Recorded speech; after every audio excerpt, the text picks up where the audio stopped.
What is going on, people? Today we finally get another trailer, and it's Spider-Man Homecoming. This is trailer 2. So the first one we already got a glimpse, and I think I did an analysis on it. So we finally get the trailer for Spider-Man Homecoming. It's the second trailer, so I'm gonna do my the first part reaction. I'm gonna do a trailer analysis, like what do we get from particularly this trailer, this scene and that scene in the second shot. So this is here, this is my reaction and analysis video for Spider-Man Homecoming. Enjoy.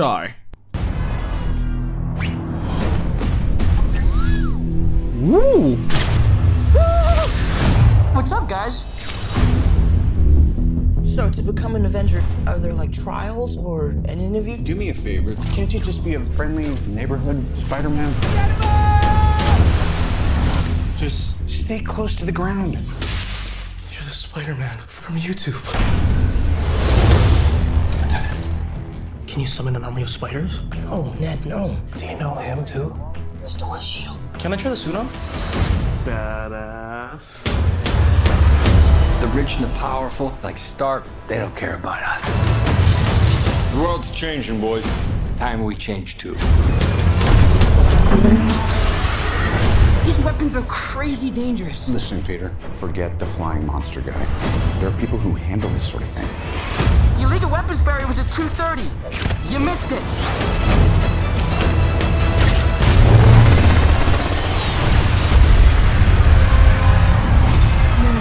No.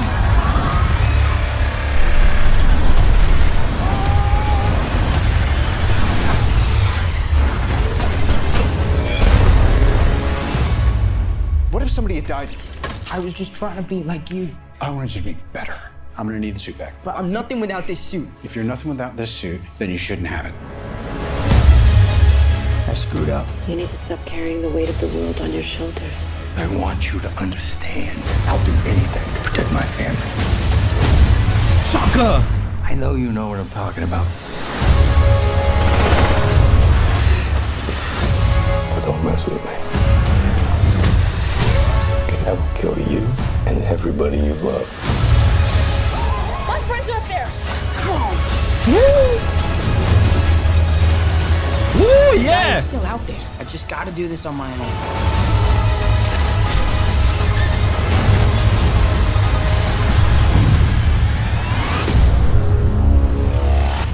Just don't do anything stupid. I got this.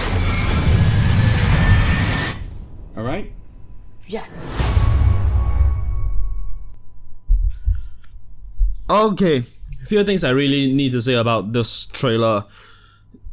I think they show a bit too much, as in, based on this trailer, they literally shows the whole timeline of the film. I am hoping that I'm gonna be proven wrong when I watch this movie.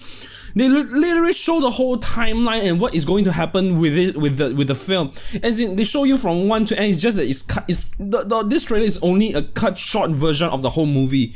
The whole movie, this trailer is literally the whole timeline of the film. Chronologically, it shows everything. Where Spider-Man was pulling the shit apart, then Iron Man just came in and says that Spider-Man screw up and he's gonna need his suit back, and then Spider-Man is trying to reclaim himself to be part of the Avenger, by facing Vulture alone, and it shows too much. Just the scene where Iron Man came and tried to help Peter Parker in that boat, the ferry scene, that is considered too much. If you take that part away and then show a bit of why Spider-Man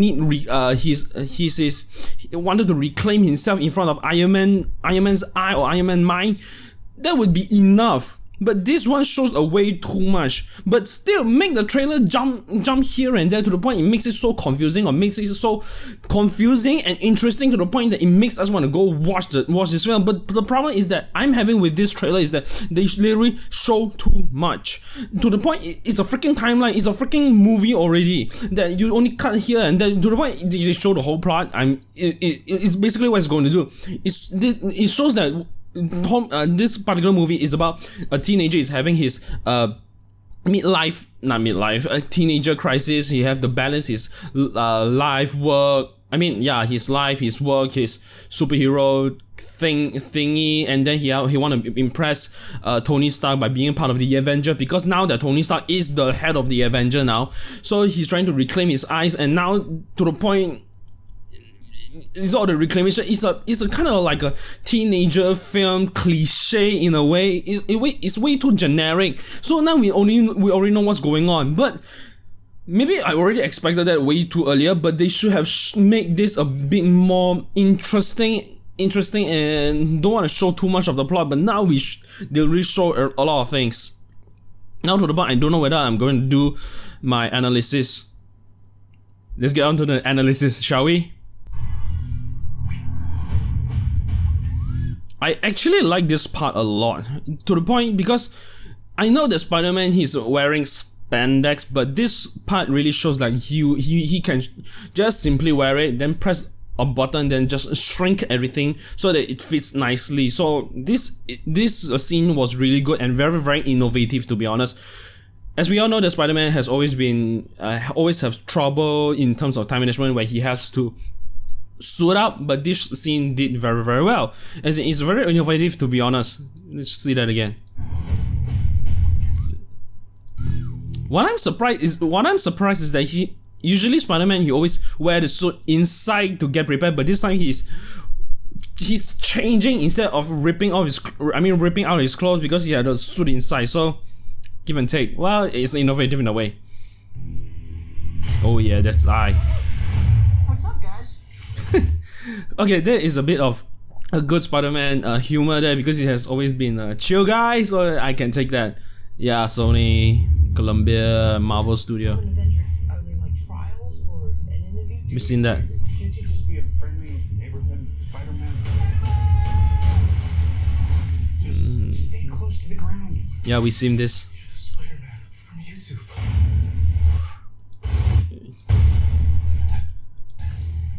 YouTube. Based on this trailer, I actually like the bromance of this guy, because it shows that there's always a friend that you can trust and to keep secret with. So because Spider-Man, I think the Spider-Man never have that kind of person. So this really it says a lot, as in the teenager life in college or in university or in high school, where you have a very close blood buddy, those kind of guy that you have had fun with, share secret with. So this shows that he is having those kind of teenager life, which I do appreciate. So to be honest, I think that Marvel and Sony do tackle this particular story very, very, very well.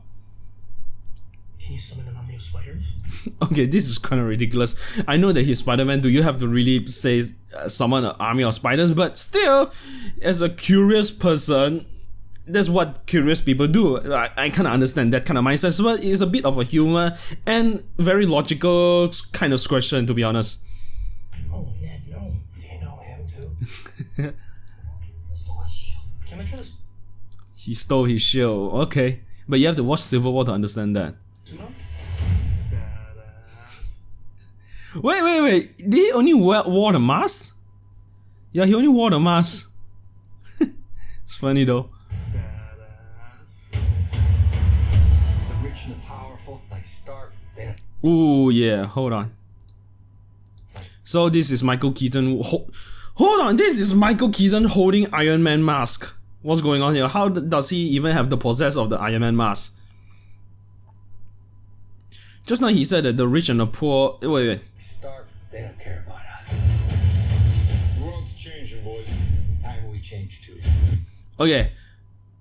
Somehow it says that if the current Vulture situation means that he is bankrupt or whatsoever, based on that look, that it was caused by Tony Stark. So to the point, because yeah, think about it, Tony Stark was the first one to change the world in terms of superhero legacy, because in the Marvel Cinematic Universe, Iron Man is the first film, so we can kind of understand that. So because of him, so everything changed. So what Vulture wants, I mean Michael Keaton, he want to change it back. So I want to see what kind of things that he's going to change it back. So I want to see that part.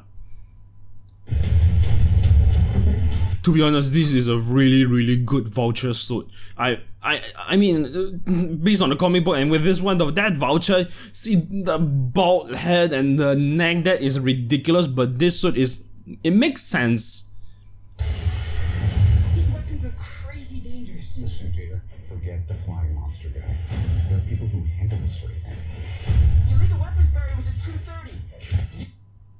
I like this scene where the way Peter Parker talks is that it felt muffled, as in like it doesn't sound clear because he had that mask. So it makes sense in terms of the sound editing. So they did put a lot of sound editing into this. You can totally hear that it felt like muffled, something like that. As in like there's a bit of a restriction of a sound. So there's a good touch, to be honest.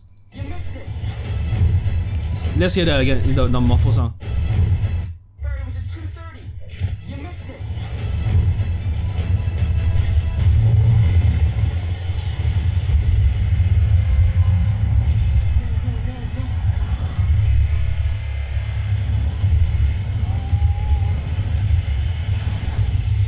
Okay, this is the scene I was talking about. They shouldn't show this scene at all in this trailer.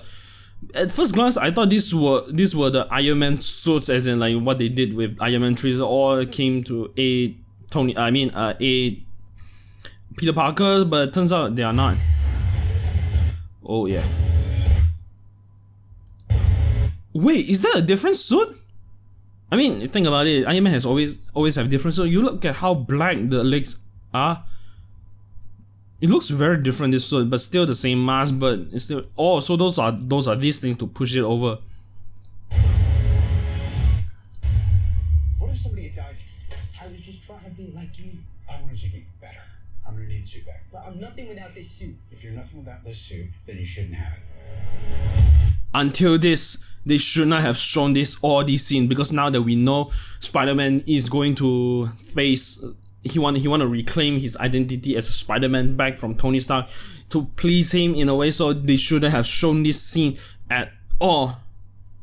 Now we know that what's going on. When we watch the movie at that time, we won't show any sympathy for Spider-Man, or we don't have any feelings for Spider-Man, because you show these scenes.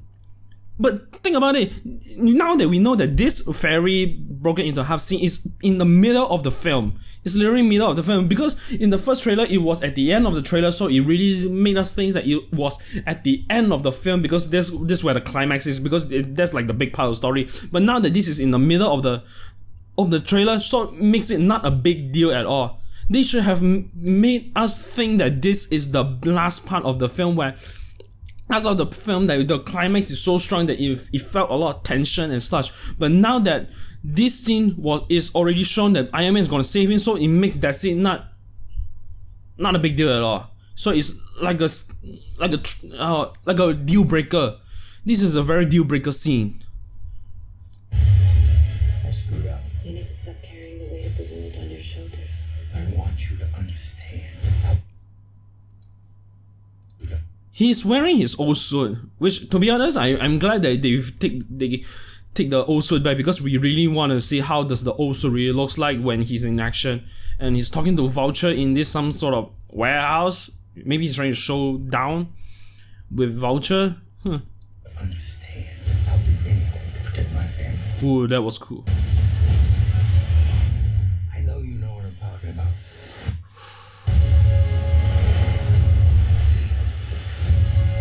Ooh, yeah. Don't mess with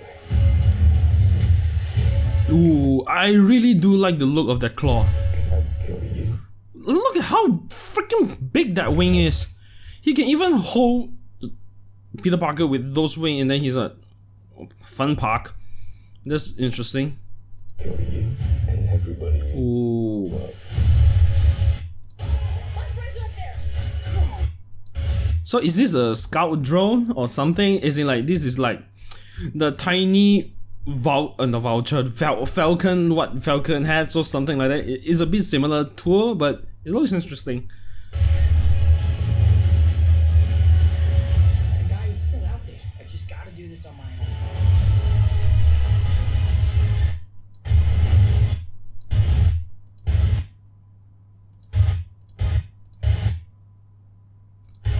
They literally shows that is how the Vulture dies.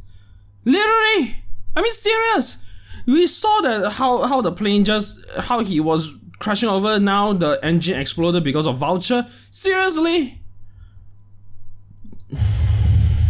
in all my blood, in all my mind, in all my heart right now, I'm really hoping that whatever the trailer is showing right now will prove us audience wrong when we watch the movie, because as far as I am concerned with this trailer, they shown too much chronologically, and in the timeline we know everything. You look at that, that is how Vulture dies.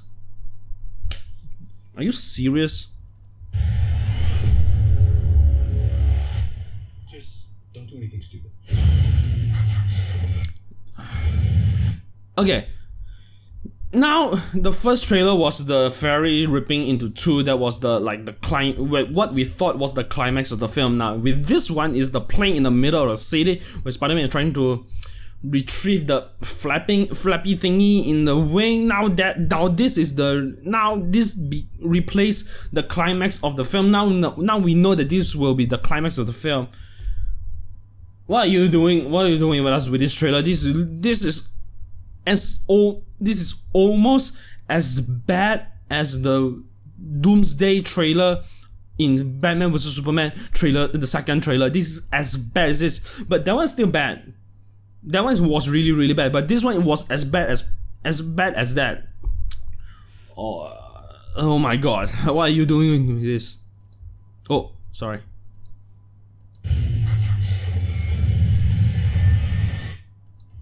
Alright?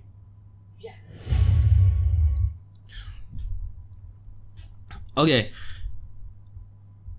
Now that we saw this trailer, to be honest, I wish that I never watched this trailer. I really shouldn't have watched this trailer, because maximum I'm gonna watch like 2 to 3 trailers.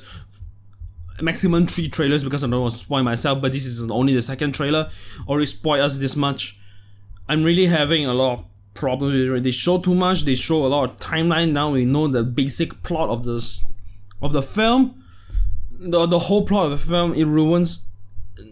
I do not know how to describe my confusion and what are the production people are thinking releasing this trailer without thinking properly, straight and properly. They show too much to the point it really destroy our taste. But I hope that the executioner of the movie will make this film justice, because overall this film is still under Sony. It's still under Sony, even though it's associating with Marvel Studio. Let's hope that this film still will be a good film. I hope that this film will be a good film. I hope that still, I really in my heart, I hope that the movie this trailer will trick us into thinking what we are supposed to think. But I really hope that it is, but by the looks of it, it's not. Let's hope so. So, what do you guys think about Spider-Man Homecoming trailer, the second trailer? Is it a too much spoiler for you guys? It show literally the whole plot of the whole plot of the movie. The comments down below and let me know what you all think. Personally, I think this is they show way too much. So I think maybe subscribe to my channel and see more other content I created within this channel. And I'll see you all next time.